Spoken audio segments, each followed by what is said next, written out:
All right, everybody, we are back. And this week, we're back with a mustache. Tell me what you guys think. I think the bald, the buzz, type buzz, mustache, that might stay the rest of the summer. I can't guarantee it, as the missus doesn't love it, but it might. It's a good look. I challenge all of you salesmen out there, grow a mustache. It'll get you at least one extra deal this week, or it might lose you a few, but it's worth a try. Just kidding. In all seriousness, I'm excited to be with you guys this week. Yesterday was a huge day. So today's Tuesday. Most of you will watch this tonight. Some will watch it tomorrow, which is Wednesday. But yesterday, Monday, was a huge day. And it made me really, really proud. We're into kind of the middle of June at this point, and I see our numbers and our effort ramping up. And guys, I say this every week. I'll continue to say it for the rest of the summer. But this job is hard. And a lot of you guys, I mean, I've had dozens of conversations over the past week. A lot of you guys are experiencing those challenges, the difficulties, the obstacles, the roadblocks. And I said this in a text on Sunday night. The sales reps who are getting the most out of this opportunity, earning the most, growing the most, developing the most, they're the ones that see those obstacles, they face those challenges, and they continue to make the most of them. They push through them, they level up, they improve their focus, they improve their tenacity, they train more, they work on their mentality, and they get the job done. They don't let excuses define their production. They ensure that their production gets the full emphasis and the excuses take a back seat. So I'm really proud of you all, you guys, and it made me super happy to have such a big day. And I'm just stoked. We've got 3 months left in the summer, and it is going to be a great 3 months. I'm sure of that. And we have some plans and things in place, and I'm going to talk about some stuff today to get us all on the same page and make sure that we're headed in the right direction. But first, let's share a few stats and shout outs. Okay, so let's share some stats and let's start with how we're doing today. So I haven't refreshed this in about 15 minutes, so certainly there's some sales since then. But Ryan out in San Diego, top rookie on the summer so far. Ryan crossed over 115K last week. He's been chasing a bunch of the guys from behind, and Ryan's been hot. So congratulations to Ryan on the incredible start. And again, congratulations to everyone else who's grinding and putting in the effort. And this is not a sprint, it's an everyday race. And whoever works the longest and does the most is the one that ends on top. And right now, Ryan's that guy. So congratulations, Ryan. He's off to a hot start today with already 5K. And in San Diego, they're at lunch. So he's doing good. Dane Lapine. Dane is our Columbus team lead, one of my favorite human beings. We've got a long history with the Lapines. Dane's at 4,500. Jack in Fort Worth with 4,300. Nothing new there. Congratulations, Jack. Grant in Memphis, 3,800. Malachi Melema, 3,500. Jackson Smythe in Columbus, 3,400. Carson Compton, 3,300. Alex Moises, this is the one I wanted to highlight. Guys, Alex, first of all, is a psychopath. He drove through from Alexandria to Fort Worth last night, little market change, and drove through the night. Zero sleep. You guys may, if you follow him on Instagram, you may have seen that he's posting at 4 a.m. Hey, anyone want a pitch train so that I don't fall asleep and crash, which is totally psychotic. Shows up to Fort Worth at like 7 or 8 a.m., has us change his apps over, and he's at 3K on the day. So congratulations, Alex, on the hot start. We're excited to see you there. Mary Reed and Connor Geisler, Trevor Prince, lots of guys having good days, and I'm really proud. Some quick shout outs on the season.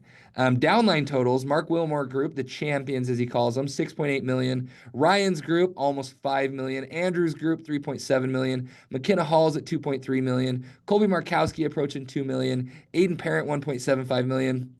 Chase Flynn, 1.4 million. Vlad and his Fort Lauderdale crew, 1.1 million. John Martin, just over a million. Chan Mack approaching a million. Lots of our $1 million leaders. Guys, such a cool thing. And I'm going to start talking more about the future and growth and recruiting and how you guys can build a downline and how important it is to me, to the elite partnership, that we get some of our key players back. And I'd love to work with all of you again. So I'm going to start talking more and more in these podcasts about what building in the future looks like, what leading a team looks like, what recruiting looks like, the benefits of all those activities, how you grow as a person, and how passionate about it I really am. I love selling pest control. I love it. It's awesome. It's incredible. It's life-changing. You learn, you develop, you grow. Equally, and maybe even a little bit more, if I'm honest, to how much I love selling pest control is how much I love building teams and growing as an organization. And guys, I got to be honest, I think you grow a ton as a rookie from your personal sales. The challenges, holding yourself accountable, pushing through objections, overcoming adversity, being able to stay on task when no one's micromanaging you and watching over you, all of those are life-changing skill sets. Okay. You become an incredible person because of this job. It's the refiner's fire. Now, imagine that and also navigating and dealing with the challenges of leadership. Okay. Navigating and dealing with different personalities, different relationship dynamics with sales reps, how to maximize the opportunity with area, how to deal with service pros and the relationships with them, how to deal with operations managers, how to motivate, how to discipline people who you're also friends with, how to help the team learn and develop a valuable skill set. All of that is what you learn and gain as a team leader. And so you grow a ton in your first year as a rookie sales rep, and equally and maybe even more, you grow as a team leader. It's insane. And so I would love and I would be honored if we had everyone from the partnership come back again next year, grow with us, build with us. And again, I'm going to start talking more and more about that, but I wanted to highlight some of the downline stuff really quick. On the season, Jack Ray is at 367K in service revenue. Alex Moises at 356. Now, I mentioned this. We're going to keep talking more and more about active CV because obviously that's what we all get paid on. Alex is actually still slightly in the lead on active CV as 321K. Jack's at 305K. Jeff Hatch, 221 serviced, 183 active. Adam Tillman, 207 serviced, 186 active. John Martin, 190 serviced, 167 active. Levi Huffman, really clean. We love this. 173 serviced, 154 active. Easton Winger, again, so clean, squeaky clean. 173 serviced, 150 active. Guys, we're all trying our best. We're all growing. We're all doing great things.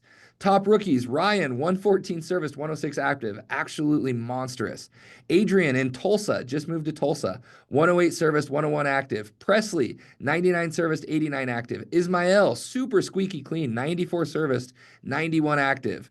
Emmanuel, 89 serviced, 83 active. Mark Workman in Memphis. I'm sorry, Mark with 89 serviced, 87 active. Absolutely fantastic. So a lot of rookies on track to beat 100K this week and continue leveling up.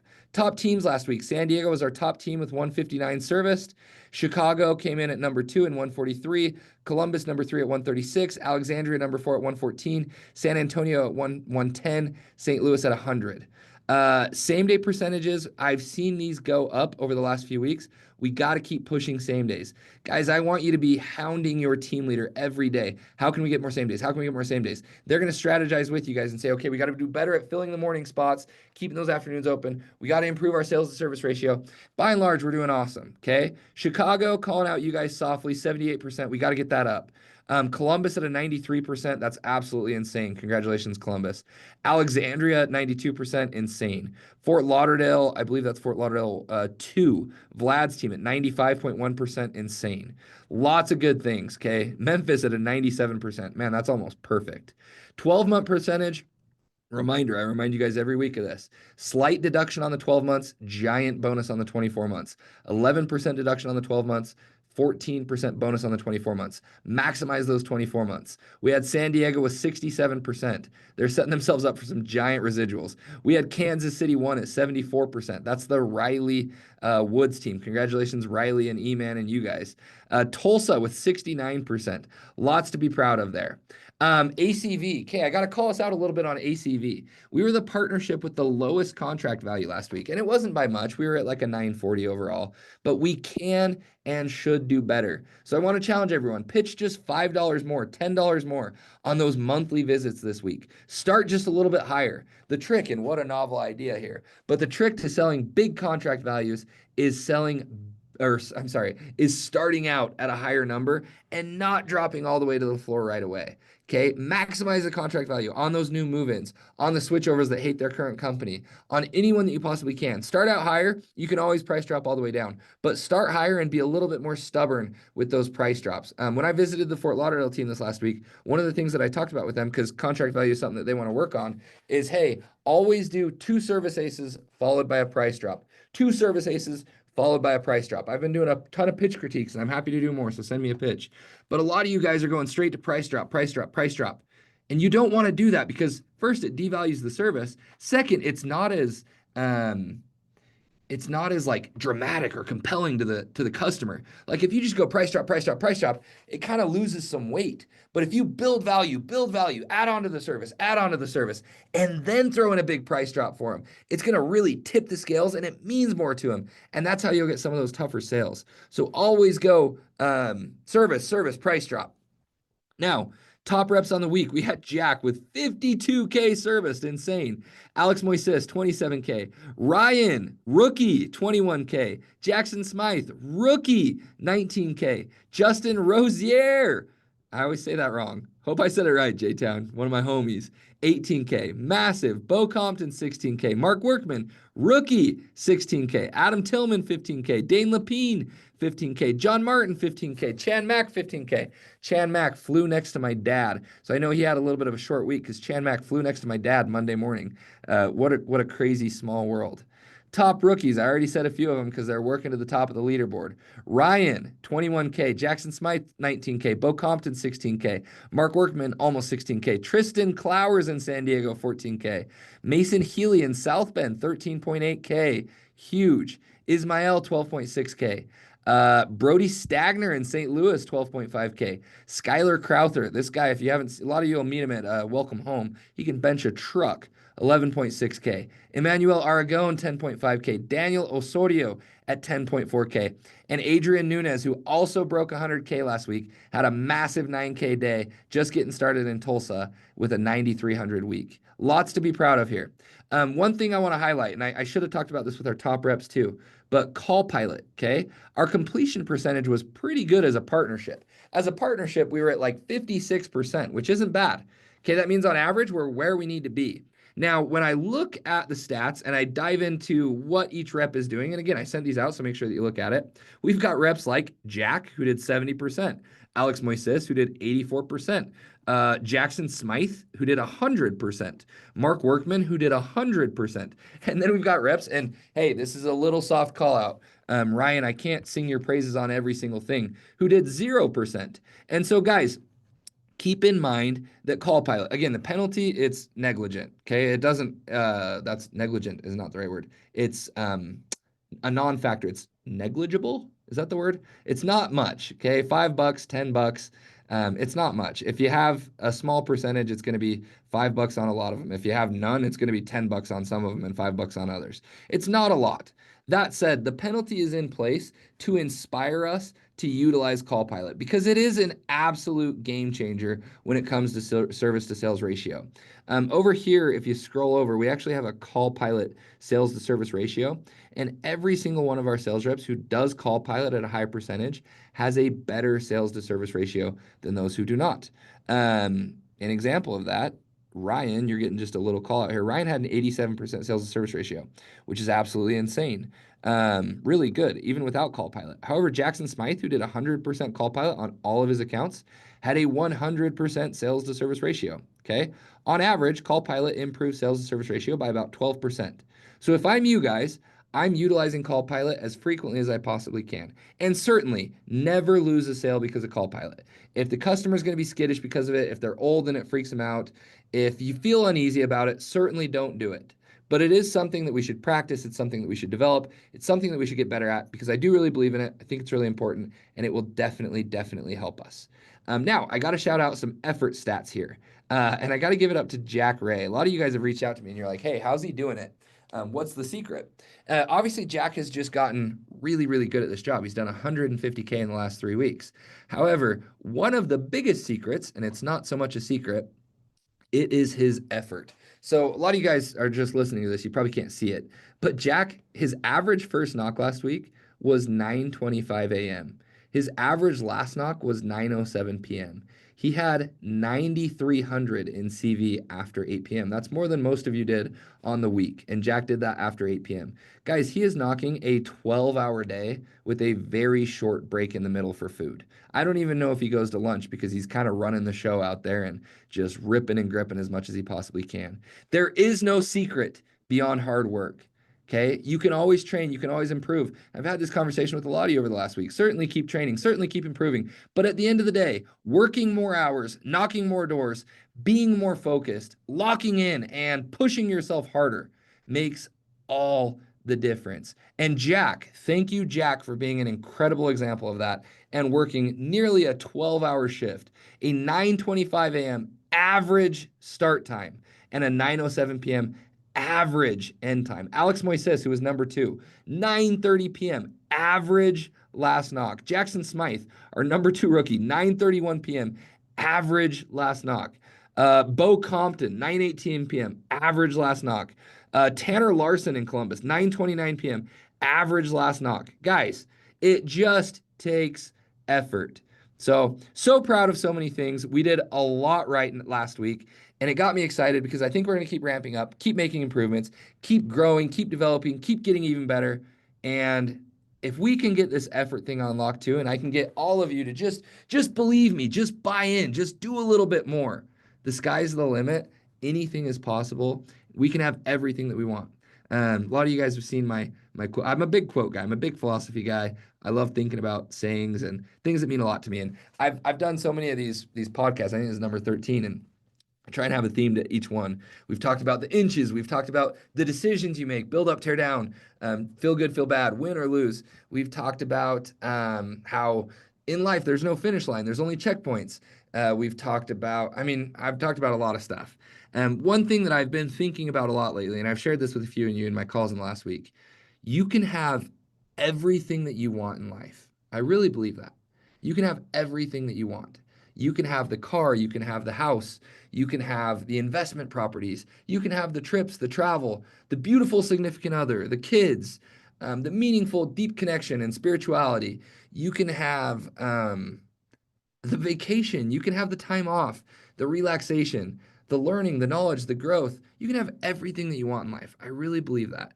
If you plan it out, you work towards it, you can have everything that you want in life. But here's the kicker. You can't have it all right now. Let that marinate. Let that sink in. You can't have it all right now. Now, what do I mean by that? Okay. It takes sacrifices to get what you want. That's an eternal principle. That's an unwritten law in the universe of life. Okay. If I want to get ridiculously good at, let's use golf. A lot of us are into golf right now. If I want to get ridiculously good at golf, I have to spend unholy amounts of time practicing golf. There's no other way to do it. I can't watch golf and all of a sudden I'm ridiculously good at it. I can't read about golf and all of a sudden I'm ridiculously good at it. I have to put in the time practicing to get really good at it. And the only way to get really good at it is by spending tons and tons and tons of time practicing. And I've told you guys this before, or at least a lot of you I have. One of my greatest regrets, it's kind of a joke, but I'm also somewhat serious, is that I didn't pick up golf sooner in life when I had more time. I wish I would have played golf all day, every day when I was in high school. I really wish that because I can't commit the time to it now. I have a full-time job and then some. I have side hustles that I work really hard at, like being a real estate agent and owning properties and owning a sneaker shop. And I have 3 kids and a wife, and I have 300 sales reps that I'm responsible for helping. And I don't have the time now. I'm lucky if I can play for a couple hours every week, and I love it. And I will give it that time when I have it, but I can't go dedicate 10 hours a day to it. I can't. I can't make that sacrifice because the other things are more important to me. But those who did early on, yeah, they're freaking good. They're way better. My brother Drew, he spent a lot of time in high school playing, and I'll probably never catch up to him because he committed that sacrifice earlier on. If you want to get ridiculously good at sales, there's no way around it. You gotta pound the doors. You got to put in the time training. You have to be intentional with learning and trying to get better. If you want to have just unbelievable amounts of wealth, okay, it takes sacrifice. You got to forego the flashy car early on. You got to buy the investment properties. You got to put money aside and save it. You got to work really hard and make tons of money. You can't become ridiculously wealthy if you don't earn a lot of money. It's impossible. Okay? You got to make sacrifices somewhere. And you can have everything that you want in life, but you can't have it all right now. You can't have the travel, the time off, the vacation, the luxury lifestyle, the giant Instagram following, the perfect successful team, the successful rookies, the 10K every day, unless you're willing to sacrifice other things for them right now. Okay, right now, I want all of you guys to sacrifice distractions. I want you to sacrifice laziness. I want you to sacrifice the things that are costing you the most out of this opportunity. Right now, all of you should be saying, I want to make as much money as I can and develop this skill set to the highest level that I can. Okay, well, what does that take? It takes a 9:25 a.m. average first knock. It takes a 9:30 p.m. average last knock. It takes not being on social media all day long while you're out there. You're locked in. It takes asking the reps, hey, what can I improve on my pitch? Listening to yourself, reading books, reading the training manual, getting yourself into a good mental state. I had another conversation with a sales rep that I really, really care about. And he's been having a tough time the last couple weeks. And when we talked, he was like, "Hey, I'm practicing, I'm training. What more can I do?" And it's that authentic, like healthy. What more can I do? That's another one of the tangents I've gone off on that we've talked about. Just such a healthy, good, like altruistic. Like, what more can I do? Like, sincerely, please help me. And I told him, and he's probably listening to this podcast. I'm like, dude, I honestly don't think it has much to do with your training. Like, you sold really well at the start. It's probably not your training. Like, you gotta lock in mentally. You got to sacrifice the mental like weakness. Say, no, today I'm going to get sales. Like your inputs are good. Let's get those outputs because you deserve them. And he went out and got a sale, and I'm so proud of him. And I hope that he sells another one today. I really do. I'm rooting for him and cheering for him. Guys, you can have everything that you want from this job, from life, but you can't have it all right now. You have to make sacrifices in order to get it. You have to. Okay? You have to. You can have everything that you want in life. And I mean that. You can have it all, but you have to make sacrifices. You can't have it right now. I I've talked about this before too. I'm forever grateful that 24-year-old Garrett latched onto that principle. Guys, a lot of you are saying, well, I don't really know what I want. Well, neither did I. And I still don't. Every day it changes. Some days I actually talked to Aiden about this. Some days I want to sell everything and I'm going to get real with you guys. Some days I want to sell everything and quit my job because I'm like, I am freaking stressed out. And I have 300 people who come to me and tell me about their problems and they're stressed out and they're having a hard time. One of my one of my gifts, one of my lights, and one of my shadows. Hopefully, I've talked about that before, but if not, I'll explain it later. Every light has a shadow. One of my gifts, one of my shadows, is that I care too much. When someone comes to me with a problem, like I really care and I want to help and I want to fix it, and I can't a lot of the times, but I care so much that it like hurts me. And I'm stressed and I'm not present with my wife and kids. And I go home and I can't sleep because I'm like, oh, so and so told me this, and how can I help them? And oh, crap, Johnny just called me and it's 11 at night and my wife's asleep and I should be asleep because I have to get up early tomorrow. But I'm going to go answer the phone because I care. Okay. I care so much. And sometimes I want to quit and I want to sell everything and just live a simple life. And fortunately, I've been smart with my investments and I could do that. Um, it's an option. But then I zoom out and I'm like, okay, is that actually what I want? And the answer is no. Okay, I don't actually want that. I actually want to make a huge difference, to grow, to impact, to benefit, to learn, to develop myself. And because I do all those things, I want to become a better father. I want to be able to balance the stresses of my job and life with being an exceptional father. I want my kids to see me work hard. I had my kids with me at the office last night till 11 p.m. because I want them to see me work hard. Okay, that's what I actually want. A lot of you don't know what you want right now, and it changes and it oscillates.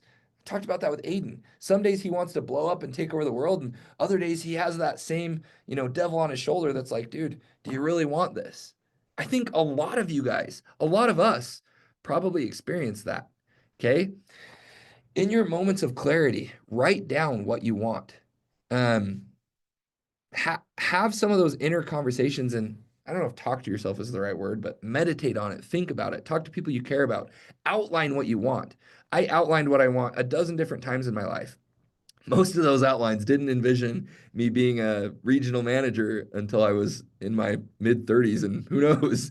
But like, I knew that I wanted to have an epic life with my family where I could do really cool things and have amazing experiences with them. I knew that I wanted to be successful in my profession, in my investing field, so that I could be generous with people who I cared about and also do cool things that I like doing. I knew that I wanted to have freedom um, of schedule in some form or fashion. And we've talked about the harvest season before. Hopefully, you guys all read Take the Stairs. Some seasons are sprints. The summer is a sprint.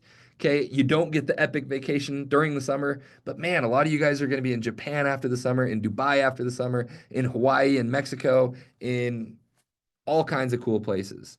Okay, you get the epic vacation, but right now you're in the harvest season. You got to make the money, you got to lock in and focus. I knew that I wanted those experiences. I knew that I wanted to do something that kept me engaged. I'm very ADD. I can't, if I have to do the same task all day, every day, I can't, I have a really hard time with it. and recruiting and managing these relationships and trying to help people gives me that.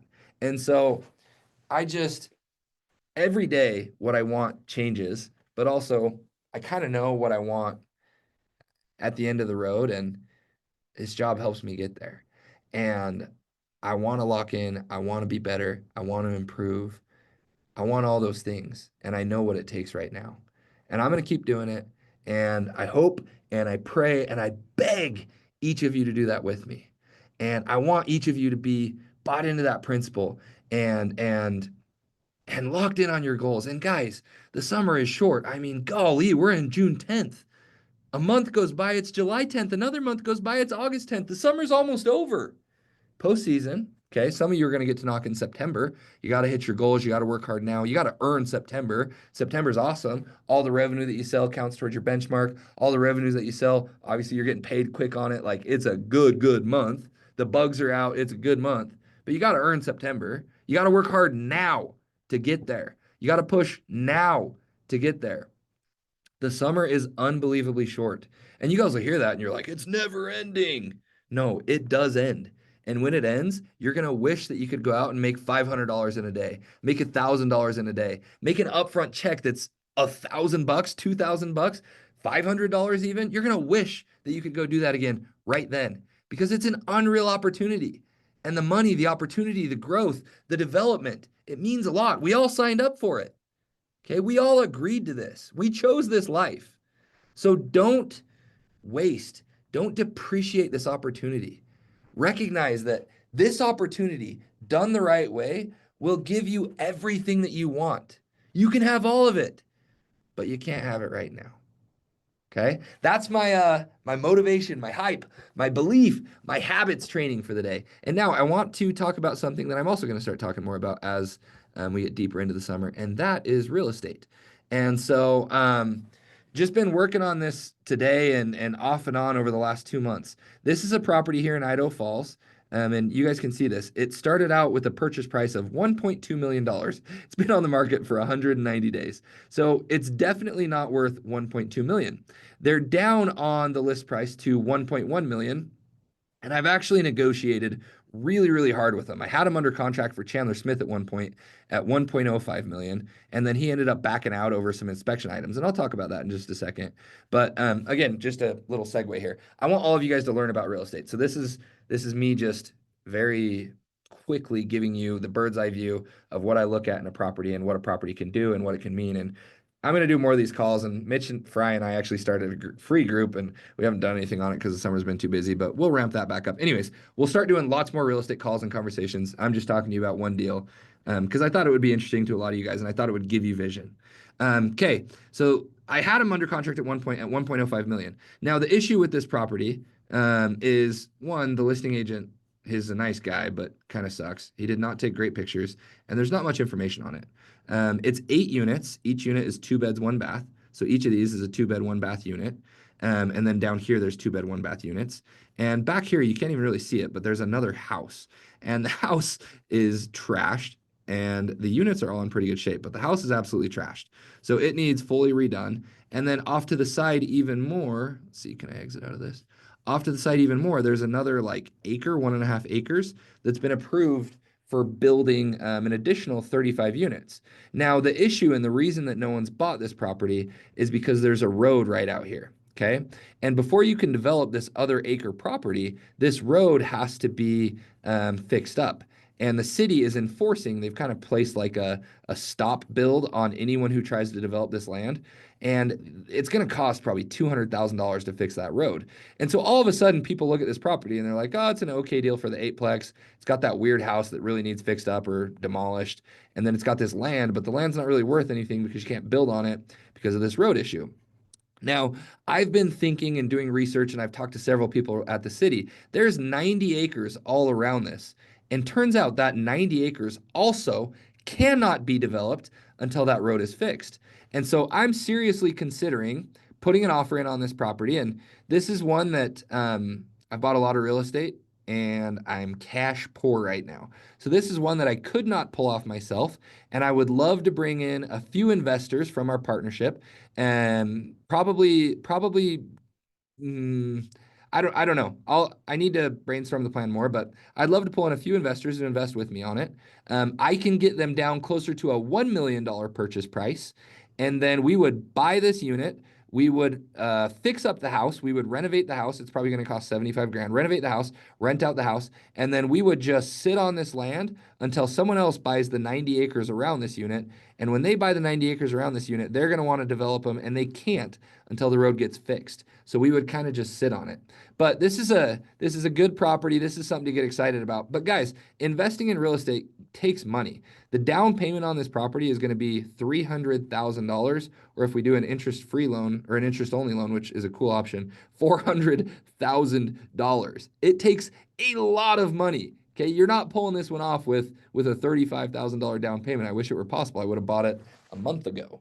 It takes a lot of money.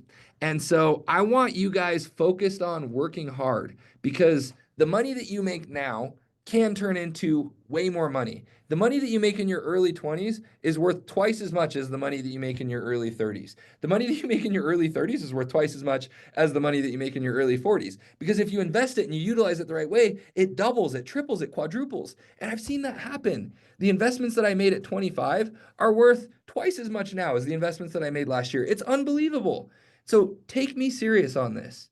Be smart, work hard, invest the money that you make, double down right now. And if you do all that, you can have everything that you want. You can have the flashy cars, the crazy vacations, the cool Airbnbs, the awesome trips. You can do all of that, but you got to make sacrifices right now. You got to work hard, make a ton of money, and then be smart with that money and invest it. And I'm going to start talking about more and more of that because, again, that's part of what makes our organization so special. That's part of what a year 2 adaptive looks like. That's part of what a year 3 adaptive looks like. I have a goal to get every single one of our team leaders into investment properties. Shout out to Tanner Larson, who is in Columbus, Ohio. He just went under contract on his first duplex. Really, really exciting. Also, maybe a shout out to Jack. I'm working on getting him into a fourplex. But that's my goal. I want to get everybody into investing and wealth building and all these cool things, because that's what's going to make all the difference in life for you guys. So I'll talk more about that eightplex in the future. I'll talk more about other deals.